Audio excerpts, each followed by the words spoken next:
Hello, everybody, and thank you for joining us for this Amicable Academy, which is the Amicable Divorce Network's education that is geared towards everybody. So whether you are a divorce industry professional or someone who is facing divorce, this presentation is for you. And we are so honored today to be joined by Jody Bruns. Jody went out and started her own designation, which is a certified divorce lending professional. And usually when I explain this to my clients, they're like, there is such a thing. And I'm like, there is. And what is really interesting about this designation is how much it can help attorneys and mediators and those in the trenches with divorcing clients really elevate the level of service that you are providing in your cases and make sure that your clients are set up for success. Often I see as a mediator where somebody makes an offer and says, the wife needs to refinance the mortgage and pull out $100,000 of equity in 90 days or something like that. And I'm like, has anybody found out if she will qualify to do that with half of the assets and not having worked in a year? And so these are some really important things, because what is available as a legal option is very different than what is an actual mortgage option. And I am an attorney and a mediator. I am not a mortgage professional. And so we want to punt all of those types of questions to our CDLPs. And we have many in the Amicable Divorce Network who are ready to assist people with refinance, with the purchase of a new home, equity buyout, anything that may occur. So without further ado, I am going to turn it over to Jody Bruns, who is going to tell us all about why we should work with a certified divorce lending professional. Jody. Awesome. Thank you very much. I'm going to go ahead and share my screen. Is that okay? It absolutely is. You have to enable me. It is. Oh.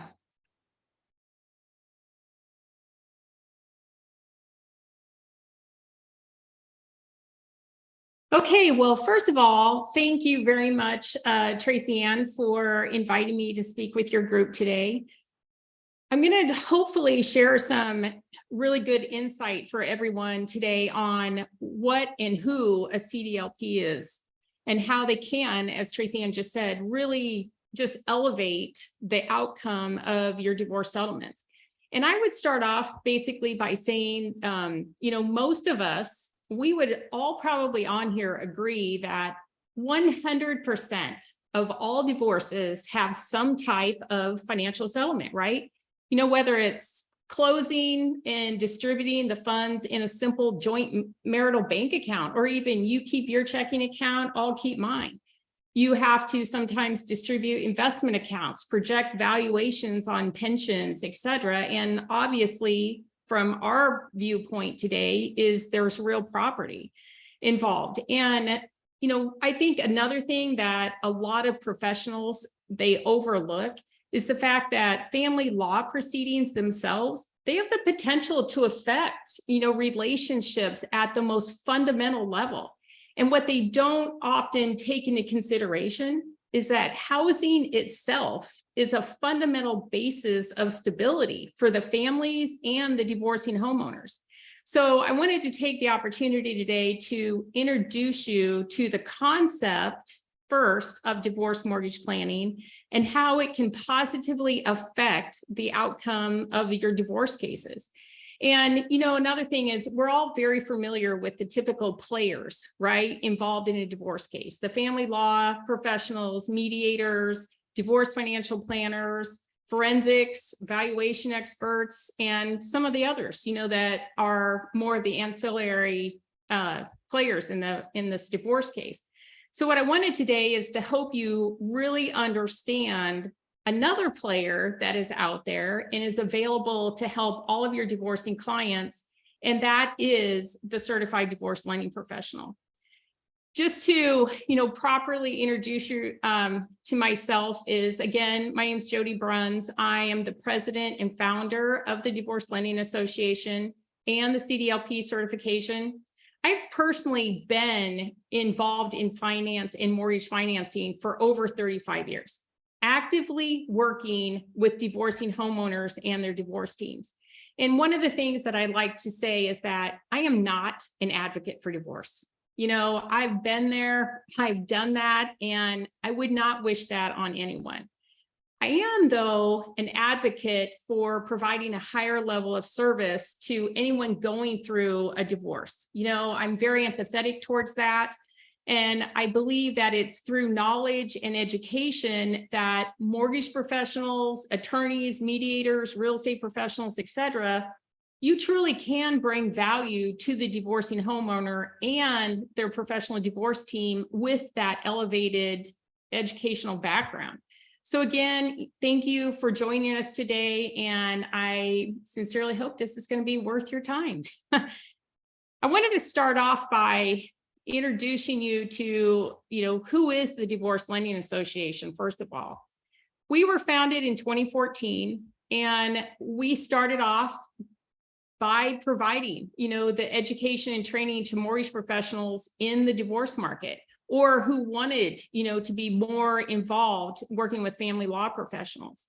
And I was actually in the Chicago market at the time, and I was just building my own, divorce mortgage planning practice. And I sat down with some attorneys in Chicago, and they commended me. They said, "We really like your educational approach. You should write a curriculum for the mortgage industry to help everyone, better understand divorce and how it's impacted by the mortgage." So that's where the Divorce Lending Association really evolved from. And our mission at the DLA is to help divorcing homeowners make more informed decisions regarding their home equity solutions, as well as purchase options now and in the future. The other thing is, what really is a certified divorce lending professional? What is a CDLP? Certified divorce lending professionals are licensed mortgage professionals who have completed a very comprehensive and rigorous certification program. They have ongoing continuing education requirements. They're involved in developing, active, just very successful divorce mortgage planning practices themselves. And it's their ability to actually expand, their vision of the normal scope of the traditional mortgage professional into something that is almost, they become a divorce professional who offers mortgage financing rather than a mortgage professional who just occasionally helps a divorcing client. The one thing that I will say is the role of the CDLP is to support the divorce team. They are not acting independently. They are, they want to be included in the settlement process, because that's the only time we can actually understand what the objectives are, what's going on, and then we can proactively work with the divorce team and the divorcing couple to identify and put together strategies and solutions that are going to, benefit everybody involved. And this might be, the first time you're hearing about the CDLP. So let me start by giving you some insight on the value of a CDLP and how they bring that value to your divorce team, whether it's mediation, collaborative, litigation, the amicable divorce process, obviously. What I would say one of the most common questions that I get is, how is a CDLP different than a traditional mortgage professional? And that's a fair question, but my answer is simple also. It's the same as you, actually. If you're a CDFA, how are you different than a traditional financial advisor? If you're a family law attorney, how are you different than a criminal or bankruptcy attorney? Same thing with a mediator. If you're a mediator, why do divorcing couples come to you? It's our background knowledge and training in divorce that makes us different. And CDLPs, again, are much different. They want to offer their technical expertise in divorce mortgage planning to you and your clients. The CDLP, like I said, they work directly with you and the divorcing family. They want to really be able to examine the opportunities, the home equity solutions that are available. And there's another great piece of information I'm just going to throw out here in the beginning, is that a CDLP cannot charge for their consultation fees. if they charge you a consultation fee, they actually may be in violation of ECOA because there are specific lending laws, et cetera, and marital status is a protected class. So we have to be very careful about that. And how the CDLP does get paid is that they're paid directly by their employer when they successfully close a mortgage transaction. So hopefully, by the time I'm done and I share some information, more insight on the CDLP, and I'm going to show you a couple scenarios really quickly also, is that I want you guys to realize that there's probably zero reason you should not include a CDLP in your case management. And also, integrating divorce mortgage planning into that. So to get things rolling, I wanted to pose some typical questions for you to consider in your normal, course of a divorce case. Some of them are, if a client has a home, how are you representing them and how are you determining the value of that real property? How would you handle it if one spouse wants to keep the house, can't refinance for whatever reason, but the other spouse wants to buy a new home? The biggest argument is I can't if I'm tied to the marital mortgage. How would you handle it? If spousal support is going to be based off of the other party's fluctuating income, maybe they get quarterly bonuses, maybe they're commissioned. How do you calculate that? How would you handle spousal support versus a lump sum payout? So there's a lot of questions in here, and the answers, believe it or not, to these questions may have significant consequences on obtaining mortgage approval. Every member of the professional divorce team, every one of us who are involved, we have a different perspective and approach to answering these simple questions. And it's only by us working together are we going to share those perspectives and actually be able to, again, devise, some solutions and strategies. Here, these are a couple, more complicated yet common situations, I believe, when you need, the perspective of a CDLP to help implement an executable solution. When a property settlement note's put into place to distribute ownership, of family business, how does that impact mortgage financing? When there's equalization payments used rather than spousal support, when one spouse needs income to qualify for a mortgage, but doesn't meet the guidelines, how can you use marital assets or financial and tax planning with the CDLP to actually create legitimate qualifying income for mortgage financing?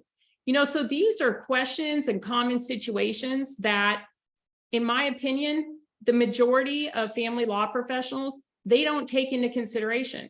They understand what the end game is, if you will, what the desired outcome is of both divorcing spouses. And they put together the settlement agreement, not fully understanding whether or not they can execute it on obtaining mortgage financing. And then all of a sudden, things get back into court, everybody's upset and they're trying to figure out exactly what they can do.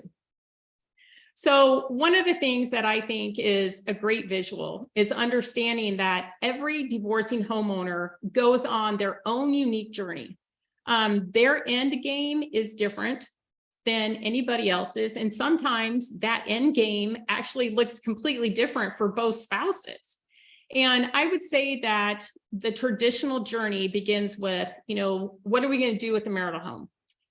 Should one spouse keep it? Should we sell the home? What about the kids?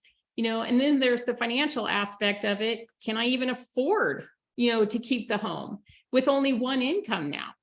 And obviously, then once the decision is made as to what they're going to do with the marital home or what one person wants versus the other, that's when the negotiations start. The settlement agreement then, outlines whatever their settlement is. And traditionally, how this journey happens is they go through negotiation, they come to a settlement, and then they're suggested, hey, go out, find a mortgage professional, they'll help you execute this. Well, the problem is that divorce mortgage planning should not come at the end. it should actually start being integrated during the negotiation process, because it's only when we're involved during the actual discussions and at the conference table can we start to identify a lot of these conflicts, the hurdles, and how we can provide, solutions and strategies, et cetera.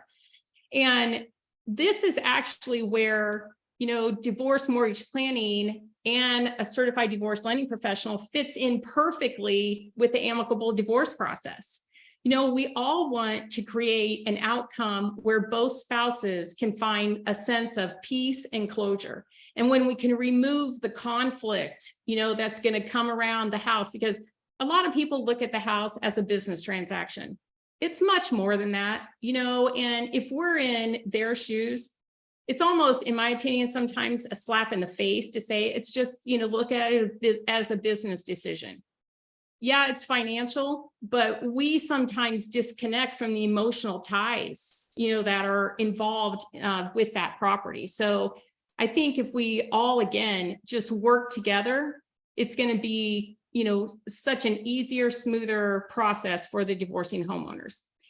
So we've actually been using, the term divorce mortgage planning since the CDLP certification began a decade ago. And still, almost 10 years later, that concept, it's still somewhat vague or even new to some family law professionals. So I wanted to quickly try to define it for you if I can. So we're all familiar, with estate planning, right? Putting together our wills and a variety of other matters to handle upon our death. Financial planning, it's another familiar term involving clients' overall, financial picture, identifying strategies for their goals, financial investments, et cetera. And then, in a divorce setting, we obviously have the very valuable player, the divorce financial planners. They're specifically focused on the personal and business financial strategies involved in divorce settlements. So understanding, the concept of those other professionals, I think leads into a little better understanding of what divorce mortgage planning is. And in my definition of divorce mortgage planning, it's recognizing that, desired end game of each divorcing homeowner, identifying the needs and options available for mortgage financing, and then having that ability to incorporate those necessary details and clarity into an executable settlement agreement. Let me be very clear, though, even though I constantly say, that the CDLPs have, a ton of background knowledge of matters with family law and real property, financial and tax planning and real property, divorce and mortgage financing. The CDLP is there to support the legal and financial team, as well as the divorcing homeowners. The CDLP never gives legal or tax advice, ever. They hear me preach that all day long. So one of the most common questions I get from loan officers is, why do I need specialized training to work with divorcing homeowners? I can read mortgage underwriting guidelines. I know everything I need to know. What that mortgage professional is actually telling you is that they don't know divorce. That's what they're telling you. If they say, I don't need training in divorce, I know the mortgage, they're telling you flat out, they don't know divorce. A CDLP offers a very unique perspective other mortgage professionals just don't have. I love that saying that's on this slide. It's not what you look at that matters, it's what you see, right? And we want to be part of that solution. Perspective, perspective is a powerful thing. And when you can look at a divorce case with a broader vision and learn to work with the professional divorce team during the process, not after, you learn to identify strategies. You learn to help, make, again, that end game an actual reality, for someone involved. And I see daily, mortgage professionals who think that, again, the ability to work with divorcing homeowners is simply having the mortgage knowledge. they don't understand just this requirement of understanding what they do as a mortgage professional, how it can negatively impact financial and tax planning that was set up in the divorce. They don't understand this huge crossover between family law and divorce. So basically, who you work with really does matter. And you can bring value or you can bring chaos. And we want to obviously bring a lot of value and eliminate that chaos that's, oftentimes involved with the emotions, the conflicts, et cetera, of divorce when the marital home and other real property is present. This image, I love to use because I think, again, it's a great visual. And this image shows just how intersected these specific 4 pieces of the divorce puzzle are: family law, financial and tax planning, real property, and mortgage financing. All of these pieces of the puzzle, they just converge with each other, especially when the home is right in the middle, right? And this example, it only takes into consideration a fraction of possible overlaps, yet it really amplifies, again, the need for a very knowledgeable and strong professional divorce team. There may be capital gains involved, especially in today's real estate market. Support income, it directly affects mortgage planning. There may be the need to look at and protect the mortgage interest deduction, believe it or not. Property disposition, it's not as simple as who gets the house and who moves out. Are we looking at an equity buyout? Are we trying to position both spouses to purchase new homes? So again, when the home is involved, a CDLP has that wider, perspective and vision to see these overlaps. And then heck, you layer on the military divorce. You can see where these areas even become more overlapped. And what about, divorcing seniors? They have their own special considerations, that we need to look at. A lot of them are retired. A lot of them, like Tracy and Ann and I were just talking about, they haven't worked for 30 years. How are they going to refinance the mortgage? What are our options, for making sure that our divorcing seniors, their standard of living doesn't significantly change? How can we all come together and help all divorcing homeowners, be in a better position post-divorce? So as you guys can imagine, it's pretty challenging to lay out a definite example and definition and description of divorce mortgage planning, because it can affect so many areas of the settlement.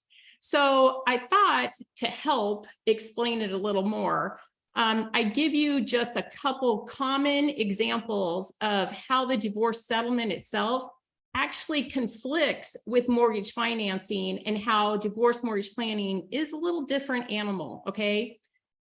This is a common example of good intentions gone bad, all right? Without, kind of really reading it, because it's pretty lengthy. Basically, it was a synopsis of an actual divorce settlement agreement that I took out when this is how they addressed, the marital home and the equity buyout. But what they did here is they tied in debt payoff into the equity buyout.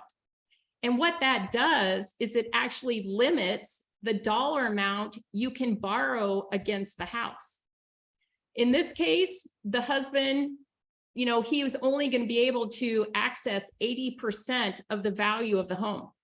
And let's say maybe the home was valued at $700,000. There's an existing mortgage of $500,000. At 80% loan to value, he's only going to be able to access 60% of that $100,000 he needs to pay the wife. So she's going to be 40 grand short. Looking at this, and again, we see this as a common, settlement agreement. Sometimes the real issue isn't so much of what you see that's wrong with this picture. It's more about what you don't see. And that's where the CDLP can come in very, very handy. First, in this little snippet, there's no real set time for the refinance, right? It says as soon as possible. That's fine. What if it's 6 to 9 months? What if it's a year? You know, it doesn't address either how title is currently held. It doesn't address the consequences if joint tenancy is severed by divorce. And it often is in almost every jurisdiction. It doesn't address any existing property or tax liability. It doesn't address the existing escrow account, which can be thousands of dollars. You know, even though it might be understood that the husband is going to be responsible for paying the existing mortgage payment until he refinances, it doesn't say that. So what if the wife wants to qualify for mortgage financing on her own to purchase a house? She's going to have to count this mortgage debt against her as well, even though he's paying it. You know, so there's a ton of many more rabbit holes than I even mentioned, that this one example ties directly into mortgage. But looking at it, you would just think it's the husband's getting the house. He has to pay her $100,000. And once she receives it, she's supposed to pay off this debt. They understand it, but what the attorneys who drew this up, they don't understand the implications that are now laid out there. The risks that are sitting there, you know, just waiting to happen. I mean, the title, okay, some of you might be thinking, well, joint tenancy is severed by divorce. What happens? It defaults to tenancy in common with no right of survivorship. So what happens if, you know, the husband, for example, passes away? You know, the wife isn't automatically going to get the house. His portion may go into probate while she owns the other half. What happens if in the meantime he got remarried and left his new estate to his new wife? Who owns the house together? Both wives? You know, there's a lot of things that can come into play. And again, it's that broader, you know, vision. This one is another common example we see on a regular basis. And I call it the netting effect. Basically, in this situation, the husband was ordered to pay the wife $4,500 every month for spousal support.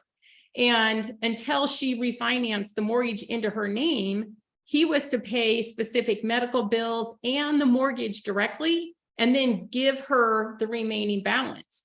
Well, the problem happens that she is never, ever going to be able to refinance that home, because she's never, ever going to be able to use this $4,500 as qualifying income for the mortgage, because she's not receiving the full amount. So what it actually does is it creates this vicious cycle. Even though it's unintentional, that's what's happening. She's never going to be able to refinance the house because she's never going to be able to use that money. You know, so what I've done, if you've noticed, is just with these two scenarios, I haven't even touched on qualifying income, debt allocation, anything else that has to do with your traditional mortgage qualifications. Because what I wanted to do was give you examples of how, again, the mortgage is truly integrated into the structure of the settlement agreement, having absolutely nothing to do with filling out a mortgage application to see if you can even refinance. I just wanted to, again, elaborate on that connection. So getting more into divorce mortgage planning. We have what we call the 4 phases of divorce mortgage planning. There's vetting the house, qualifying income, debt analysis, and home equity solutions. The vetting process of the home and any other real property that we're going to be talking about, it goes beyond determining whether it's marital or non-marital property, whether it's, you know, the property ownership, the tax status, the value, the equity that's available. You know, we need to examine the actual details of the property itself, because not only are, you know, those various elements going to be vital to you guys at the settlement table, these details of the actual property itself are going to determine what type of mortgage financing is even available. And it has zero to do with, again, credit or income. It has to do with the property itself. You know, the court order, it can state that, you know, the wife is retaining the marital home. She has 120 days to refinance. The court can't say what type of mortgage financing she qualifies for, right? They can just order her to refinance or sell. But the details of the property that we discover when we're vetting the property actually can impact what type of mortgage financing she can even qualify for.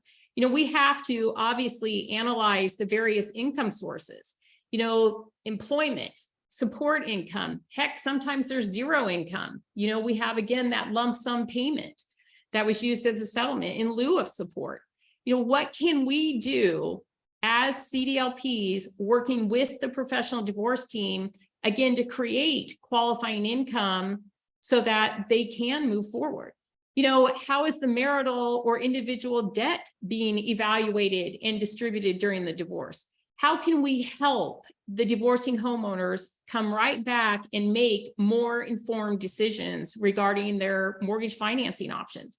The one thing that I always say is that you can't think traditionally when working with a divorce, real property and mortgage financing. It's a whole different ballgame out there. One of the unique tangibles, if you will, that a CDLP will provide you and the divorcing clients is our CDLP divorce mortgage planning and real property detail report. That's a mouthful. We use this report as our primary intake form, and we continue to further expand it for the divorcing clients as their divorce progresses. It's a great tool to use during mediation. It's a great just overall encompassing report and deeper look into the property itself, the financing options, etc.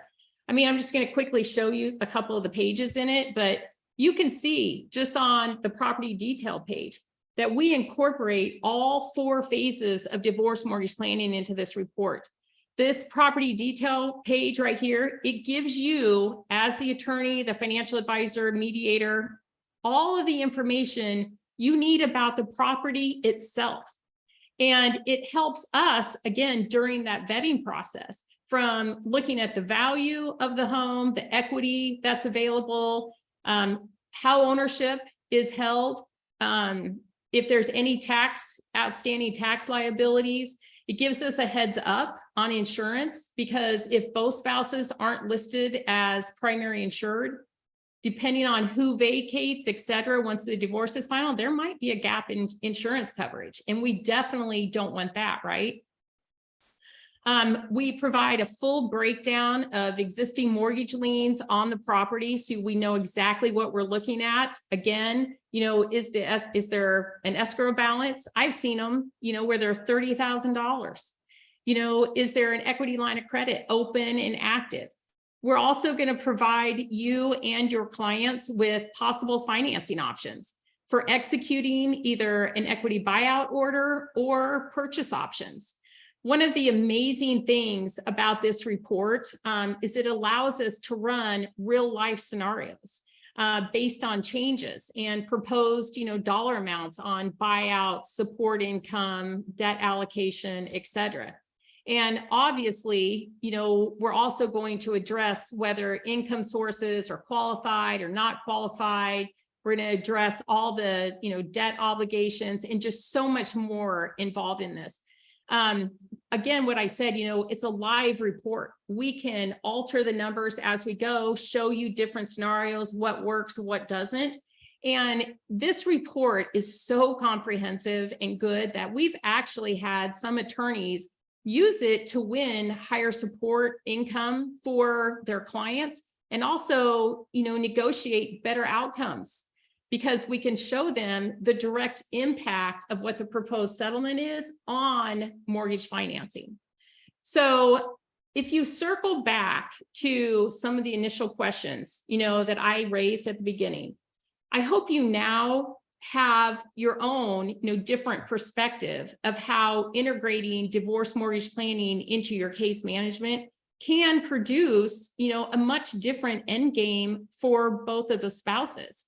What I will say is this: we see divorce settlement agreements all the time, daily, and having the opportunity to work with you and the rest of the divorce team before the divorce is final it actually allows us as the CDLP to put the clients in a better position post-divorce. There are 2 divorcing spouses involved in every case. Divorce mortgage planning should be used to help put both of them in a better position rather than just one of them. We want both of them to be able to move forward with less conflict. It's really not as simple as someone, retaining the marital home or just simply selling it.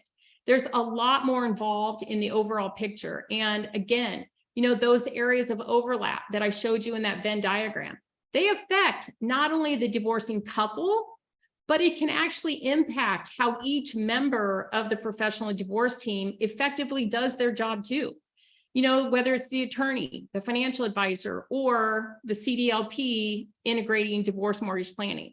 And again, I honestly believe that for all of us, involved, in order for us to provide a higher level of service to those divorcing clients, it's really important that we all acknowledge that the home, it can impact so many different areas of the divorcing client's life during and after the divorce. So that's all I had to say.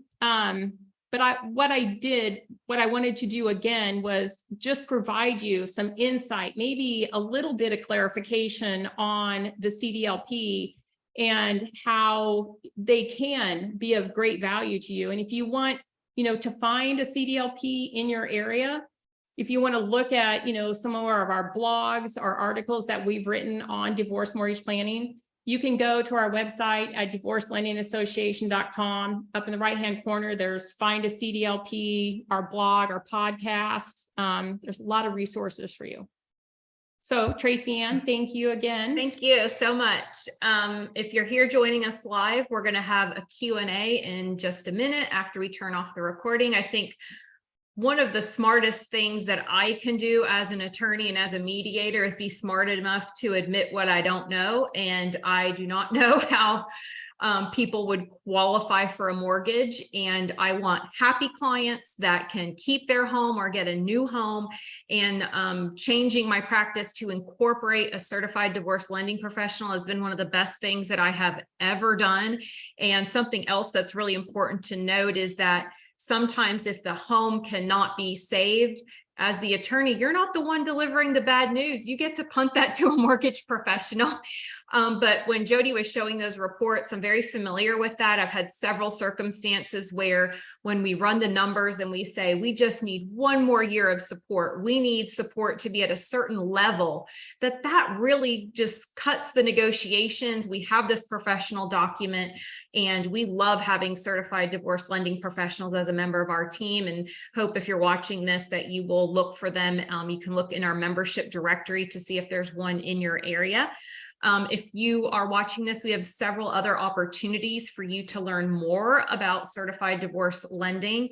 And the first is for our members. This will be a members only event. In September, we'll be doing a coaching call to help our mortgage professionals connect with mediators and attorneys so that they can make those connections and close more loans. Next year, we'll be doing our certified amicable divorce professional designation, which will be our live training. Next year, it will be in Nashville in the beginning of March, and we will be presenting about mortgage professional lending in our core training. And Jody will be joining us on Saturday for our specialty designation on gray divorce and talking about the challenges for that population. That is also a members only training, but if you join us between now and then, you're welcome to attend and get that content. And you're welcome to share this video with any professionals or any of your clients who you think might benefit from this, which is probably anybody going through a divorce because they either want to keep the house or get a new one. Thank you, Jody, for creating this designation and for your presentation today. I greatly appreciate it. You're very welcome. Thank you again.